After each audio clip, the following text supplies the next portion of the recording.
Good morning friends, నేను మీ సాయి మల్లేష్ ని మాట్లాడుతున్నాను. ముందుగా మా ఛానల్ సబ్స్క్రైబ్ చేసి లైక్ చేసి షేర్ చేయండి. అదేవిధంగా ప్రతి ఒక్కరు వీలైనంత ఎక్కువ మందికి షేర్ చేసి అందరూ సబ్స్క్రైబ్ చేసుకోవాల్సిందిగా కోరుచున్నాను. ఈ రోజు వార్తల్లోని ముఖ్యాంశాలు తెలుసుకుందాం. ఆంధ్రజ్యోతి దినపత్రిక 140 కోట్ల మంది తరపున ప్రెసిడెంట్ ట్రంప్ కు ధన్యవాదాలు. నా మిత్రుడు ట్రంప్ తో మాట్లాడాను. భారత ఉత్పత్తులపై సుంకాలను 18% తగ్గించడం హర్షణీయం. దీనిపై 140 కోట్ల మంది భారతీయుల తరపున ట్రంప్ కు హృదయపూర్వక ధన్యవాదాలు తెలుపుతున్నాను. ప్రపంచంలో రెండు పెద్ద ఆర్థిక వ్యవస్థలు, పెద్ద ప్రజాస్వామ్య దేశాలు కలిసి పనిచేస్తే మన ప్రజలకు మేలు చేస్తుంది. పరస్పర ప్రయోజనాలకు అద్భుతమైన అవకాశాలను మార్గం సుగమం చేస్తుంది. ప్రపంచ శాంతి కోసం ట్రంప్ నాయకత్వం ఎంతో అవసరం. శాంతి కోసం ఆయన చేస్తున్న ప్రయత్నాలకు భారత్ సంపూర్ణంగా మద్దతిస్తుంది. ఇరు దేశాల మధ్య భాగస్వామ్యాన్ని మరింత ఎత్తుకు తీసుకెళ్లేందుకు ట్రంప్తో కలిసి పనిచేస్తాం. ప్రధాని నరేంద్ర మోడీ. సుంకాలు తగ్గాయి. భారత్ పై టారిఫ్లను 18% తగ్గించిన ట్రంప్. విధంగా 140 కోట్ల మంది తరపున ప్రెసిడెంట్ ట్రంప్ కు ధన్యవాదాలు తెలియజేస్తున్నాను. ఈ విధంగా అమెరికా అధ్యక్షుడు ట్రంప్ కు భారత ప్రధాని నరేంద్ర మోడీ ఈ విధంగా మాట్లాడుతున్నారు. ఈ విధంగా 140 కోట్ల మంది ప్రజల తరపున ధన్యవాదాలు తెలియజేస్తున్నారు అన్నట్టుగా ఈ విధంగా ఈ 25% ఉన్న టారిఫ్ ని ఈ విధంగా 18% తగ్గించిన సందర్భంగా ఈ విధంగా అమెరికా అధ్యక్షుడు ట్రంప్ కు ప్రధాని మోడీ ధన్యవాదాలు తెలియజేస్తున్నారు అన్నట్టుగా ఈ విధంగా 18% తగ్గించిన సందర్భంగా మాట్లాడుతున్నట్టుగా చూడొచ్చు ప్రధాని మోడీ. ఈ విధంగా సుంకాలు తగ్గించారు. ఈ విధంగా అదే అమెరికా వెనజులా నుంచి చమురు కొనుగోలు ఒప్పందం చేసుకునే ప్రయత్నాలు జరుగుతున్నట్టుగా చూడవచ్చు. ఈ విధంగా ఇక్కడ రష్యా నుంచి పూర్తి స్థాయిలో చమురు దిగుమతులు ఉండవు అన్నట్టుగా ఇక్కడ దానికి సంబంధించి రష్యా నుంచి విరమించుకున్న సందర్భంగా ఈ విధంగా భారత్ పై సుముఖంగా ఉండి ఈ విధంగా టారిఫ్లను తగ్గించినట్టుగా చూడవచ్చు అమెరికా ప్రభుత్వం. భారత్ పై టారిఫ్లను 18% తగ్గించిన ట్రంప్. ప్రధాని మోడీతో ఫోన్ లో ట్రంప్ చర్చలు. అనంతరం ట్రూత్ సోషల్ లో పోస్టు. భారత్ అమెరికా వాణిజ్య ఒప్పందం ఖరారు. ఉక్రెయిన్ పైన మోడీతో మాట్లాడా. రష్యా చమురు ఇకపై కొనమన్నారు. అమెరికా వెనజువెలా నుంచి కొంటామన్నారు. వీలైనంత భారీగా అమెరికా ఉత్పత్తులు దిగుమతి చేసుకుంటామని హామీ ఇచ్చారు. భారత్ 45.5 లక్షల కోట్ల విలువైన అమెరికా ఉత్పత్తుల్ని దిగుమతి చేసుకుంటుంది. సుంకాలను భారత్ క్రమంగా 0కు తగ్గించనుంది. ట్రంప్ వెల్లడి.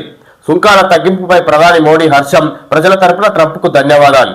ప్రపంచ శాంతికి ట్రంప్ సారథ్యం అవసరమని వ్యాఖ్య. అమెరికాలో జైశంకర్. ఇక్కడ అమెరికా భారత్ మధ్య ఈ విధంగా వాణిజ్య ఒప్పందాలు మరోసారి జరిగినట్టుగా చూడవచ్చు. ఈ విధంగా ఈ దిగుమతులు ఎగుమతుల విషయంలో పూర్తి స్థాయిలో ఈ విధంగా ట్రంప్ కూడా భారత్ను ఉద్దేశించి మాట్లాడారు. ఈ విధంగా రష్యా నుంచి పూర్తి స్థాయిలో చమురుకు సంబంధించి దిగుమతులు చేసుకోరు. పూర్తి స్థాయిలో అమెరికా వెనజువెలా నుంచే చమురు దిగుమతులు ఉండబోతున్నాయి అన్నట్టుగా అమెరికా అధ్యక్షుడు ట్రంప్ వెల్లడించారు. ఈ విధంగా తద్వారా ఇంకా అమెరికా దిగుమతులు పూర్తి స్థాయిలో ఏదైతే భారత్ విధిస్తున్న సుంకాలు 0కు కూడా వస్తున్నాయి. అంటే టారిఫ్ అసలే ఉండేయంటే అమెరికాకు ఏదైతే దిగుమతి చేసుకుంటుందో వాటిపైన. విధంగా ఇక్కడ అమెరికా భారత్ మధ్య విధంగా మరోసారి వాణిజ్య సంబంధమైన ఒప్పందాలు జరిగినాయి అన్నట్టుగా చూడొచ్చు. ఈ సందర్భంగా భారత్ తో అమెరికా వాణిజ్య ఒప్పందం కుదిరింది. భారత్ పై ప్రతీకార సుంకాలను 25% నుంచి 18%కి తగ్గిస్తున్నట్లు అమెరికా అధ్యక్షుడు డొనాల్డ్ ట్రంప్ సోమవారం ప్రకటించారు. ఒప్పందం వెంటనే అమల్లోకి వస్తుందని ట్రూత్ సోషల్ వేదికగా ప్రకటించారు. బదులుగా రష్యా చమురు కొనుగోళ్లు ఆపేస్తామని, అమెరికా చమురు ఉత్పత్తులను భారీగా కొనుగోలు చేస్తామని ప్రధాని మోడీ చెప్పారని వెల్లడించారు. అమెరికా ఉత్పత్తులపై భారత్ వసూలు చేస్తున్న టారిఫ్లను దశల వారీగా 0కు తగ్గిస్తామని, అమెరికా ఉత్పత్తులపై భారత్ వసూలు చేస్తున్న టారిఫ్లను దశల వారీగా 0కు తగ్గిస్తామని హామీ ఇచ్చారని పేర్కొన్నారు. రష్యా చమురు కొనుగోలు చేస్తుందంటూ భారత్ పై వేసిన అదనపు 25% సుంకాల అంశాన్ని ట్రంప్ ప్రస్తావించలేదు. కానీ భారత్లోని విధంగా ఏదైతే అమెరికా ఉత్పత్తులపై భారత్ వసూలు చేస్తున్న టారిఫ్లను క్రమంగా 0కు తగ్గిస్తామని ఇక్కడ ప్రధాని మోడీ హామీ ఇచ్చారని ఈ విధంగా ట్రంప్ తెలియజేస్తారు. ఈ విధంగా అటు అమెరికాకు సంబంధించిన ఉత్పత్తులపై టారిఫ్లను పూర్తి స్థాయిలో తగ్గిస్తానని ప్రధాని ఒప్పుకోవడం, అదేవిధంగా ఈ విధంగా ట్రంప్ కూడా నిర్ణయాలను మార్చుకున్నట్టుగా చూడొచ్చు. టారిఫ్ల విషయంలో మొత్తం మీద భారత్ ఉత్పత్తులపై ఈ విధంగా ఆ టారిఫ్లను 25 నుంచి 18%కి తగ్గించిన సందర్భంగా ఈ విధంగా ఇక్కడ అమెరికా భారత్ మధ్య మరొకసారి వాణిజ్య సంబంధమైన ఒప్పందాలు మరొకసారి జరిగినాయి. తద్వారా సుంకాల టారిఫ్లు పెద్ద ఎత్తున తగ్గించిన సందర్భంగా ప్రధాని మోడీ విధంగా అభినందనలు తెలియజేస్తూ ప్రధాని మోడీ మాట్లాడినట్టుగా చూడొచ్చు. ఈ సందర్భంగా మీరెలా జాతిపిత మీరు ఏ ఆదర్శాల కోసం నిలిచారు? నేరాలపై విచారణ వద్దనడం ఏమిటి? పోలీసులు నోటీసులు ఇస్తే తప్పుపడతారా? మీ హయాంలో ఉద్యమకారులకు అవమానాలు, హక్కుల కోసం కొట్లాడినోళ్లు సర్వం కోల్పోయారు. మీకేమో వందల ఎకరాల ఫామ్ హౌజులు, వేల కోట్ల వ్యాపారాలు, పత్రికలు, టీవీలా? ప్రజాస్వామ్యంలో నేరాలు చేసే స్వేచ్ఛ ఎవరికీ లేదు. రాజ్యాంగాన్ని రద్దు చేసేందుకు మోడీ కుట్ర. చదువుకున్న సర్టిఫికేట్ చూపించరెందుకు? రావి నారాయణ రెడ్డి స్మారక జాతీయ పురస్కార ప్రదానోత్సవంలో సీఎం రేవంత్ రెడ్డి, జస్టిస్ సుదర్శన్ రెడ్డికి పురస్కారం. రావి నారాయణ రెడ్డి చిత్రపటానికి పుష్పాంజలి ఘటించిన సీఎం రేవంత్ రెడ్డి, చిత్రంలో జస్టిస్ సుదర్శన్ రెడ్డి, నారాయణ తదితరులు. రావి నారాయణ రెడ్డి చిత్రపటానికి పుష్పాంజలి ఘటించిన సీఎం రేవంత్ రెడ్డి. విధంగా రావి నారాయణ రెడ్డి స్మారక జాతీయ పురస్కార ప్రదానోత్సవంలో రావి నారాయణ రెడ్డి స్మారక జాతీయ పురస్కార ప్రదానోత్సవంలో సీఎం రేవంత్ రెడ్డి పాల్గొని ఈ విధంగా ఈ పోల్ ట్యాపింగ్ వ్యవహారం నడుస్తున్న సందర్భంగా ఈ విధంగా బీఆర్ఎస్ నేత విధంగా బీఆర్ఎస్ అధినేత కేసీఆర్ కి విధంగా నోటీసులు ఇవ్వడం తప్పు, బీఆర్ఎస్ నేతలు పూర్తి స్థాయిలో విమర్శిస్తుండడంతో ఈ విధంగా తప్పు చేస్తే నోటీసులు ఇవ్వడం తప్ప అన్నట్టుగా ఈ విధంగా ఈ తెలంగాణ మీ హయాంలో ఉద్యమకారులను చాలా ఇబ్బందులు పెట్టారు, ఎలాంటి న్యాయం చేయలేదో వాళ్లకు అన్నట్టుగా ఈ విధంగా ఉద్యమకారులను ఇబ్బందుల పాలు చేసిరు, మీరు జాతిపిత ఎలా అవుతారు అన్నట్టుగా ఈ విధంగా ఇక్కడ ఈ తెలంగాణ ఉద్యమంలో ఎంతో మంది ప్రాణాలు పోగొట్టుకున్నారు. ఈ విధంగా వాళ్ళకంటే ఎక్కువ అన్నట్టుగా ముఖ్యంగా మాట్లాడుకొచ్చారు. ఈ విధంగా కేసీఆర్ ను ఉద్దేశించి మాట్లాడుకోవచ్చు సీఎం రేవంత్ రెడ్డి. ఇటు ఈ విధంగా ఇక్కడ తప్పు చేస్తే నోటీసులు ఇవ్వడం తప్ప, పోలీసులు నోటీసులు ఇవ్వడం తప్పు పడితే ఎలా, తప్పు ఎందుకు పడుతున్నారు అన్నట్టుగా ఈ విధంగా మాట్లాడుతున్నారు. ఈ విధంగా అదేవిధంగా ఇక్కడ ఫోన్ ట్యాపింగ్ వ్యవహారం విధంగా వేల కోట్ల ఫామ్ హౌస్లు, ఈ విధంగా వేల కోట్ల ఎకరాల భూములను కూడా ఈ విధంగా అధికారం వచ్చాక ఈ విధంగా సంపాదించుకున్నారు అన్నట్టుగా చెప్పుకొస్తారు. ఈ విధంగా ముఖ్యంగా బీఆర్ఎస్ నేతలను ఈ విధంగా కేసీఆర్ కుటుంబాన్ని ఉద్దేశించి మాట్లాడే చూడొచ్చు. ఫోన్ ట్యాపింగ్ వ్యవహారంలో నోటీసులు ఇవ్వడాన్ని తప్పుపట్టిన సందర్భంగా విధంగా దానికి ఉద్దేశించి మాట్లాడే చూడొచ్చు సీఎం రేవంత్ రెడ్డి. ఈ మధ్య కొంతమంది వారికి వారే తెలంగాణ జాతిపిత అని ప్రకటించుకుంటున్నారని సీఎం రేవంత్ రెడ్డి మాజీ సీఎం కేసీఆర్ ను ఉద్దేశించి అన్నారు. చేసిన తప్పులకు పోలీసులు నోటీసులు ఇస్తే తెలంగాణ జాతిపితకు నోటీసులు ఇచ్చారంటున్నారని విమర్శించారు. ఆయన నిజంగా తెలంగాణ జాతిపిత అయితే ఆనాటి భారత జాతిపిత లాగా ఏ ఆదర్శాల కోసం నిలిచారో చెప్పాలన్నారు. భారత జాతిపిత ఏదైనా పదవి తీసుకున్నారా, కుటుంబం కోసం ఏమైనా అడిగారా అని ప్రశ్నించారు. తెలంగాణ అమరవీరుల స్మారక ట్రస్ట్ ఆధ్వర్యంలో సోమవారం జూబ్లీహిల్స్ లోటస్ పాండ్ లోని రావి నారాయణ రెడ్డి ఆడిటోరియంలో తెలంగాణ సాయుధ రైతాంగ పోరాట యోధుడు రావి నారాయణ రెడ్డి స్మారక జాతీయ పురస్కారాన్ని సుప్రీంకోర్టు విశ్రాంత న్యాయమూర్తి జస్టిస్ సుదర్శన్ రెడ్డికి సీఎం రేవంత్ రెడ్డి చేతుల మీదుగా ప్రదానం చేశారు. అంతకుముందు రావి నారాయణ రెడ్డి స్మారక జాతీయ పురస్కార ప్రదానోత్సవంలో పాల్గొనే విధంగా ముఖ్యంగా ఫోన్ ట్యాపింగ్ వ్యవహారంలో ఈ విధంగా కేసీఆర్ ను ఉద్దేశించి మాట్లాడుకొచ్చారు. ఈ విధంగా జాతిపిత అయిన గాంధీజీ ఎలాంటి పదవులు అనుభవించలేదు, కుటుంబం కోసం ఏమి ఆయన ఆశించలేదు. అలాంటిది ఇక్కడ కేసీఆర్ ను ఇక్కడ నోటీసులు ఇచ్చిన ఫోన్ ట్యాపింగ్ వ్యవహారంలో కేసీఆర్ కు నోటీసులు ఇచ్చిన సందర్భంగా తెలంగాణ జాతిపితకే నోటీసులు ఇస్తారనడం ఏమాత్రం అసలు అర్థం లేకుండా ఉంది అన్నట్టుగా మాట్లాడుకొస్తారు సీఎం రేవంత్ రెడ్డి. ఈ విధంగా నోటీసులు ఇవ్వడాన్ని తప్పుపట్టిన సందర్భంగా ఈ విధంగా వ్యవహారాన్ని ఉద్దేశించి సీఎం రేవంత్ రెడ్డి మాట్లాడినట్టుగా చూడొచ్చు. ఈ సందర్భంగా సర్వేలన్నీ సానుకూలమే, 80% సీట్లలో ఖచ్చితంగా గెలుస్తాం, మిగిలిన 20%పై దృష్టి పెట్టండి, రెబల్స్ ఉండకూడదు, అసంతృప్తులకు ఇతర హామీలు ఇవ్వండి, జూబ్లీహిల్స్ లో మాదిరి పనిచేయాలి, 7 కార్పొరేషన్లలో జెండా ఎగరాలి, టీపీసీ పిఎస్సి భేటీలో సీఎం రేవంత్, స్థానిక స్క్రీనింగ్ కమిటీలు, ఎంపిక చేసిన అభ్యర్థుల జాబితాకు ఎన్నికల కమిటీ ఓకే. ఈ విధంగా సర్వేలన్నీ సానుకూలమే ఉన్నాయి. ఈ విధంగా కాంగ్రెస్ అభ్యర్థులు గెలిచే అవకాశాలు ఉన్నాయి, రెబల్స్ ఉండకుండా చూడండి. ఈ విధంగా ఒక్కరికంటే ఎక్కువ మంది పోటీ చేయొద్దు, ఒక వాటి నుంచి కాంగ్రెస్ పార్టీ తరఫున అన్నట్టుగా ఈ విధంగా అభ్యర్థుల ఎంపికపై ఈ విధంగా నామినేషన్లు ఒకరికంటే ఎక్కువ 2-3 వేసిన సందర్భంగా వాళ్ళందరూ ఉపసంహరించుకోవాలి, ఎలాగైనా అది ఉపసంహరించుకునేలా ప్రయత్నాలు జరపండి, వాళ్ళకు అందరికి నిరాశ కలిగిన వాళ్ళందరికీ ఇతర హామీలు ఇవ్వండి అన్నట్టుగా చెప్పుకొస్తారు. ఈ విధంగా జూబ్లీహిల్స్ లో ఎలాగైతే గెలుచుకున్నారో ఉప ఎన్నికల్లో ఎమ్మెల్యే అభ్యర్థిని, అదే విధంగా 7 కార్పొరేషన్లను కూడా కాంగ్రెస్ అభ్యర్థులనే గెలిచే విధంగా ప్రయత్నం చేయాలన్నట్టుగా ఇక్కడ కాంగ్రెస్ టీపీసీ పిఎస్సి భేటీలో సీఎం రేవంత్ రెడ్డి మాట్లాడుకొచ్చారు. ఈ సందర్భంగా ఛార్జీ షీట్ కు రంగం సిద్ధం, కేసీఆర్ విచారణతో కొలిక్కి వచ్చిన దర్యాప్తు, ఛార్జీ షీట్ లో కేసీఆర్, హరీష్ సంతోష్ల పేర్లు, మళ్లీ కేటీఆర్ విచారణ. విధంగా ఛార్జీ షీట్ కు రంగం సిద్ధం, కేసీఆర్ విచారణతో కొలిక్కి వచ్చిన దర్యాప్తు, ఛార్జ్ షీట్ లో కేసీఆర్, హరీష్ సంతోష్ల పేర్లు, మళ్ళీ కేటీఆర్ విచారణ. ఈ విధంగా కేసీఆర్ ను విచారించడంతో ఒక కొలిక్కి వచ్చింది ఈ ఫోన్ ట్యాపింగ్ వ్యవహారంలో విచారణ వ్యవహారం అని చెప్పుకొస్తూ ఈ విధంగా ఛార్జ్ షీట్ కు రంగం సిద్ధం. ఈ విధంగా ఛార్జ్ షీట్ లో కేసీఆర్, ఇటు హరీష్ రావు, సంతోష్ రావుల పేర్లు ఉన్నాయన్నట్టుగా ఇక్కడ చూడొచ్చు. విచారణ ఛార్జ్ షీట్ లో కేసీఆర్, హరీష్, సంతోష్ల పేర్లు, మళ్ళీ కేటీఆర్ విచారణ. మళ్ళీ కేటీఆర్ ని కూడా విచారిస్తారు. ఈ ఫోన్ ట్యాపింగ్ వ్యవహారంలో ఇక్కడ విచారణ చేపడుతున్నారు. మళ్ళీ కేటీఆర్ ను విచారించే అవకాశం ఉన్నట్టుగా చూడొచ్చు. ఈ సందర్భంగా కేసీఆర్ విచారణ ఓ బూటకం, ఆయన Revanth the quid pro quo, phone tapping అసలు బాధితుల మేమే, 2 ఏళ్లైనా కేసును సాగతీస్తున్నారు, బాధ్యులను ఎందుకు అరెస్టు చేయలేదు, మున్సిపాలిటీల్లో 2,500 కోట్ల స్కామ్, పన్నుల డబ్బు కాంగ్రెస్ నేతల జేబుల్లోకి, బీజేపీ అధ్యక్షుడు రామచంద్రరావు, కాంగ్రెస్ పాలనపై ఛార్జిషీట్ విడుదల, మున్సిపల్ ఎన్నికల్లో బీజేపీని గెలిపించాలని ప్రజలకు పిలుపు. ఇలాగా కేసీఆర్ విచారణ ఓ బూటకం, ఫోన్ ట్యాపింగ్ వ్యవహారం విచారణ అనేది ఇది ఒక బూటకం, కాంగ్రెస్ ఆడుతున్న నాటకం అన్నట్టుగా చెప్పుకొస్తారు. ఈ విధంగా బీజేపీ అధ్యక్షుడు రామచంద్రరావు ఈ విధంగా ఫోన్ ట్యాపింగ్ వ్యవహారంలో నష్టపోయింది. ఈ విధంగా బీజేపీ నేతలు మేమే, ముఖ్యంగా మా ఫోన్లను ట్యాప్ చేసిరని బాధితుల మేమే అన్నట్టుగా చెప్పుకొస్తారు. ఈ విధంగా కేంద్రం అధికారంలో ఉంది, మరి కేంద్ర ప్రభుత్వం నిఘాతోటి ఈ విధంగా ఎందుకు విచారణ చేపడతలేరు బీజేపీ నేతలు. ఈ విధంగా కాంగ్రెస్ ప్రభుత్వాన్ని అటు తప్పుపడుతూ విచారణ పూర్తి స్థాయిలో చేపడతలేరని, ఇటు ఫోన్ ట్యాపింగ్ వ్యవహారం అసలు బూటకం అన్నట్టు ఇటు బీఆర్ఎస్ వాళ్ళని కూడా ఈ తప్పుపడుతున్నారు. బీజేపీ వాళ్ళు మాత్రం వాళ్ళ చేతిలో ఏం పని లేనట్టుగా, ఎలాంటి అధికారమే లేనట్టుగా వాళ్ళు ఈ విమర్శలు చేసుకుంటూ వస్తున్నారు అన్నట్టుగా చూడొచ్చు. ఫోన్ ట్యాపింగ్ కేసులో బీఆర్ఎస్ అధినేత మాజీ సీఎం కేసీఆర్ ను సిట్ విచారించడం ఓ బూటకమని బీజేపీ రాష్ట్ర అధ్యక్షుడు ఎన్ రామచంద్రరావు ఆరోపించారు. కేసు పెట్టి 2 ఏళ్లు పూర్తయిన కాంగ్రెస్ సర్కార్ ఇంకా విచారణ పేరిట కాలయాపన చేస్తుందని విమర్శించారు. అసలు ట్యాపింగ్ జరిగిందే బీజేపీ నాయకుల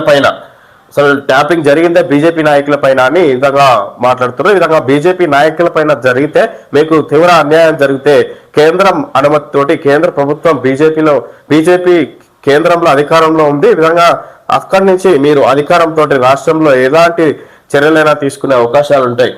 ఫోన్ ట్యాపింగ్ వ్యవహారంలో విచారణ కేంద్రం నుంచి పూర్తి స్థాయిలో చేపట్టే అవకాశం కూడా ఉంటుంది. అయినా మీరు మాటల వరకే మాట్లాడుకొస్తున్నారని ఈ సందర్భంగా చూడొచ్చు. ప్రభుత్వానికి పోలీసులు సమాచారం ఇవ్వడం సహజమే, కేసీఆర్ హయాంలోనూ అదే జరిగింది, ఎవరి ఫోన్లు విన్నారని అడిగే సంస్కృతి కేసీఆర్ కు లేదు. సిట్టి విచారణ ఓ ప్రహసనం, కాంగ్రెస్ నేతలకు లీకులు, కేసీఆర్ ను ముట్టుకుంటే తెలంగాణ అస్తిత్వాన్ని టచ్ చేసినట్లే, చంద్రబాబుకు కేంద్రానికి రేవంత్ దాసోహం కేటీఆర్. విధంగా ప్రభుత్వానికి పోలీసులు సమాచారం ఇవ్వడం సహజమే. ఈ ఫోన్ ట్యాపింగ్ వ్యవహారం అనేది విధంగా ఈ ప్రభుత్వ రక్షణ కోసం, రాష్ట్ర భద్రత కోసం ఫోన్ ట్యాపింగ్ జరిగే వ్యవహారం ప్రతి రాష్ట్రం ప్రభుత్వంలో ఉంటుంది. ఇది మన రాష్ట్రంలో ఉన్న కొత్త ఫోన్ ట్యాపింగ్ వ్యవహారం ఏమి కాదన్నట్టుగా చెప్పుకొస్తారు.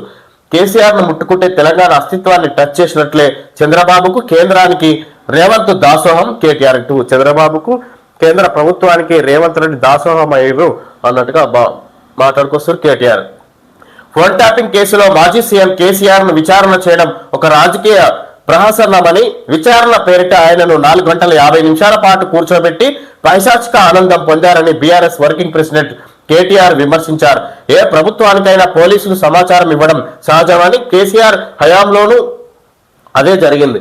విధంగా ఏ ప్రభుత్వమైనా పోలీసులు సమాచారం ఇవ్వడం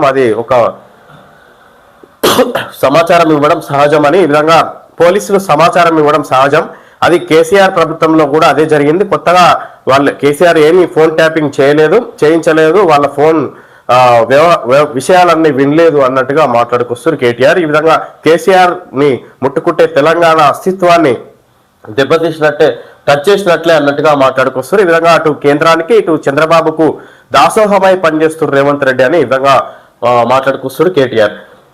తీర్పు చెప్పడానికి మీరేమైనా జడ్జిలా? ట్యాపింగ్ ను కోర్టు తేల్చక ముందే ఇల్లీగల్ అని సిట్ చీఫ్ ఎలా ప్రకటిస్తారు? సజ్జనార్పై హరీష్ రావు ఆగ్రహం.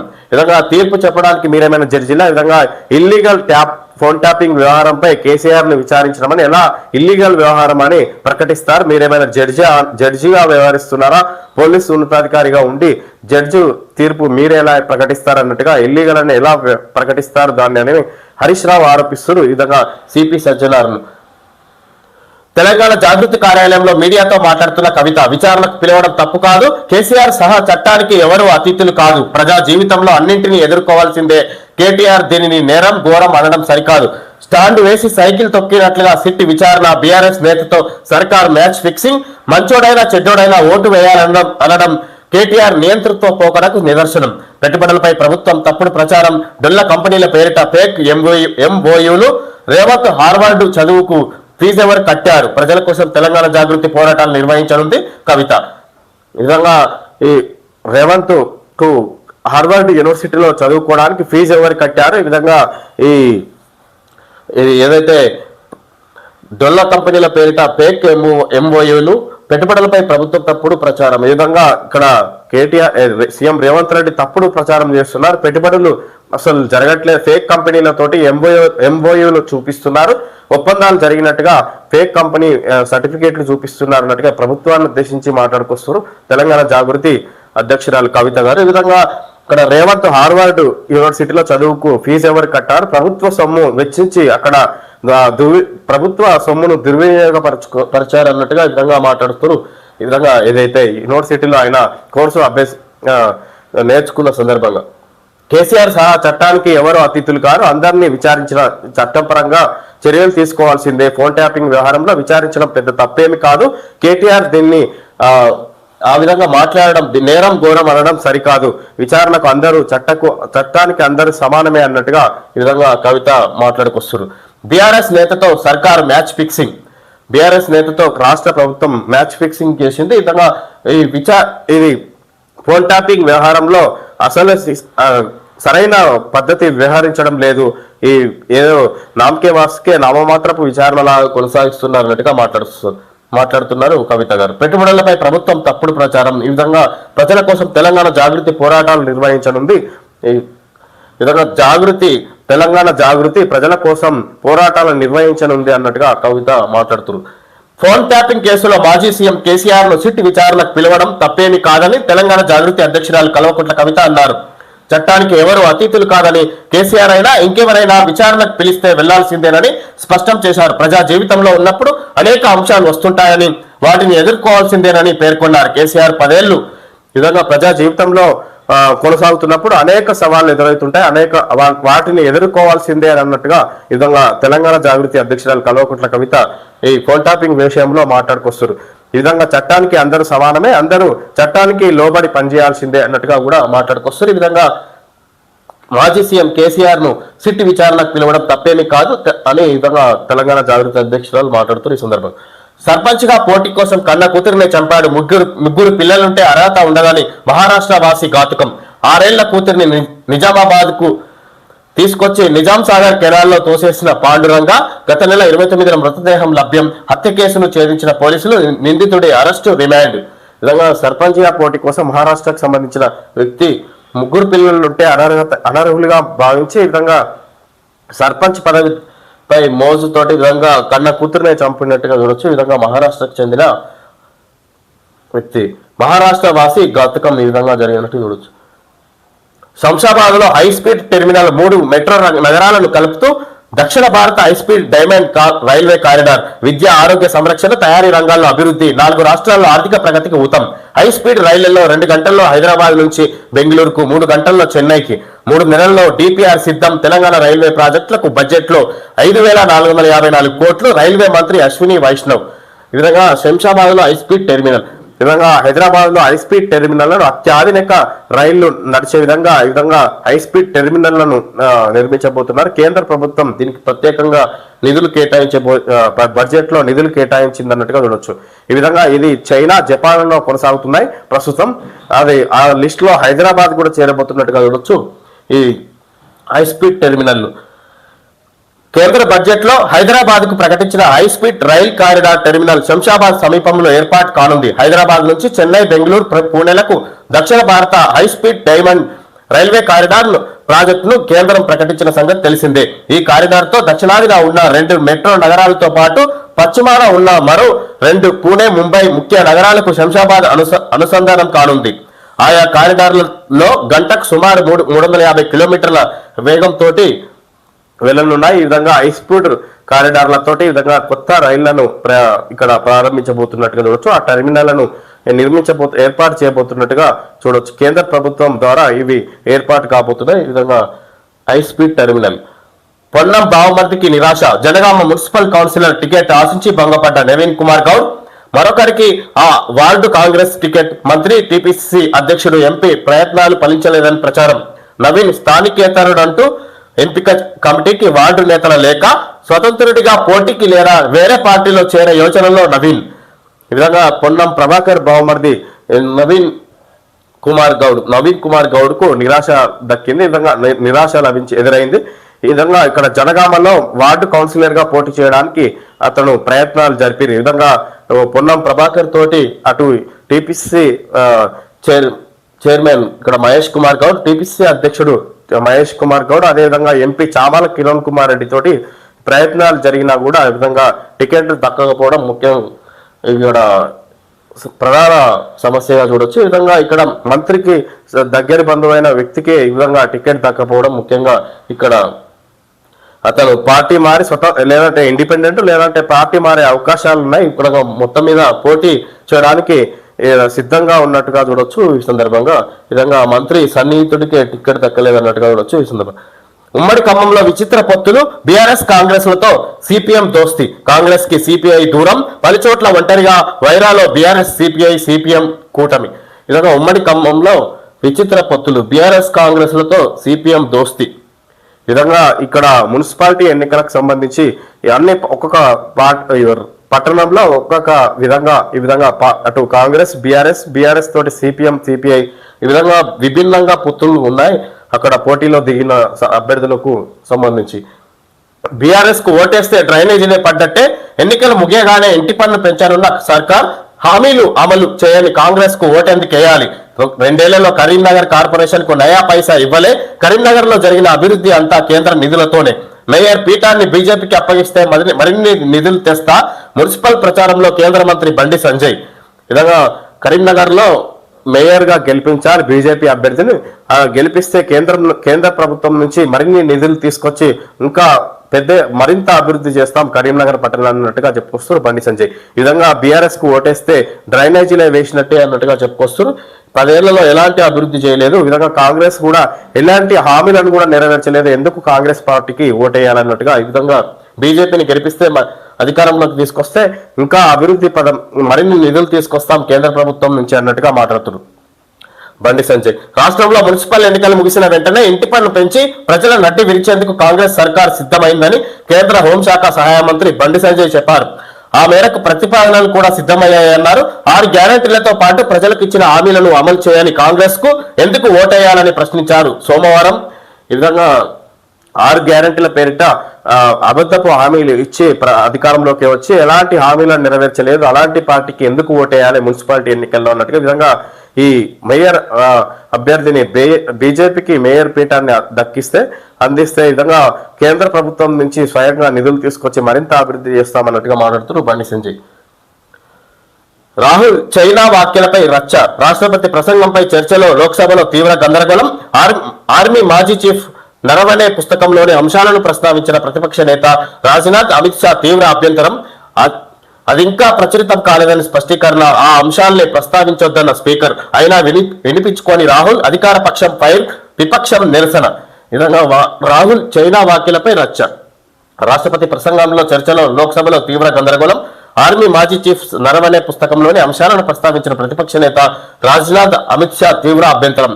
అది ఇంకా ప్రచురితం కాలేదని స్పష్టీకరణ. ఆ అంశాల్ని ప్రస్తావించొద్దన్న స్పీకర్. అయినా వినిపించుకొని రాహుల్. అధికార పక్షం ఫైర్, విపక్షం నిరసన. రాహుల్ చైనాకు సంబంధించిన వ్యాఖ్యలపైన ఈ విధంగా రాష్ట్రపతి ప్రసంగంపై చర్చలో లోక్సభలో తీవ్ర గందరగోళం. మాజీ చీఫ్ నరవణే పుస్తకంలోని అంశాలను ప్రస్తావించిన ఆర్మీ మాజీ చీఫ్ నరవణే పుస్తకంలోని అంశాలను ప్రస్తావించిన ప్రతిపక్ష నేత రాహుల్ గాంధీ ఆ అంశాలను ఇంకా ప్రచురితం చేయలేదు, ఇప్పుడు అనవసరంగా తీసుకొస్తున్నారని అధికార పక్షాలు విధంగా ఈ ప్రతిపక్ష నేత అయిన రాహుల్ గాంధీ పైన విరుచుకుపడినట్టుగా చూడొచ్చు. ఈ సందర్భంగా బులియన్ బేర్ 3 రోజుల్లో వెండి 1.44 లక్షలు డౌన్, 17% నష్టపోయిన పసిడి ధర. ఈ విధంగా 3 రోజుల్లో వెండి ధర 1,44,000 దిగింది. ఇలాగా ఈ వస్తున్న 2-3 రోజుల నుంచి వెండి ధరలు తగ్గినాయి. అటు బంగారం ధర కూడా 15% తగ్గినట్టుగా చూడొచ్చు.